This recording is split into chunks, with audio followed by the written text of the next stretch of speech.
આજરોજ NSUI BCA ખાતે એટલે કે બરોડા ક્રિકેટ એસોસિએશનની ઓફિસ ખાતે પહોંચ્યું છે અને માંગ કરી છે જેવી રીતે પ્રથમ મેચ જે ઇન્ટરનેશનલ મેચ જે મેન્સની છે તે વડોદરાના કોટંબી સ્ટેડિયમ પર રમાવા જઈ રહી છે। આપ સૌ જાણો છો કે રજીસ્ટ્રેશન આજથી ચાલુ થવાનું હતું, એ 11 વાગે ચાલુ થયું, ફક્ત ને ફક્ત 10 જ મિનિટમાં તેની બધી ટિકિટો સોલ્ડ આઉટ થઈ ગઈ છે। એટલે ક્યાંક ને ક્યાંક બીસીએ આના પાછળ બહુ મોટો ભ્રષ્ટાચાર કરી રહી છે, કાળાબજારી કરી રહી છે।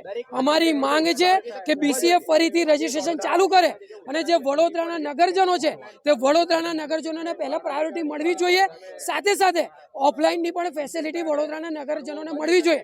કારણ કે કેટલાક એવા લોકો છે જેમને ઓનલાઈનની સિસ્ટમ ખબર નથી, કઈ રીતે રજીસ્ટ્રેશન કરાવવું તે ખબર નથી, તેના કારણે ખૂબ મુશ્કેલીઓ વડોદરાના લોકોને પડી રહી છે। અમારી માંગ છે કે ફરીથી ટિકિટની વેચણી ચાલુ કરવામાં આવે, ઓફલાઈન ચાલુ કરવામાં આવે અને પહેલી પ્રાયોરિટી વડોદરાના લોકોને મળવામાં આવે તેવી એનએસયુની માંગ છે। અને જો માંગ સ્વીકારવામાં નહીં આવે, કાળાબજારી બીસીએ દ્વારા બંધ કરવામાં નહીં આવે તો એનએસયુ આંદોલન કરતું રહેશે અને વડોદરાના લોકોને ન્યાય અપાવીને રહેશે।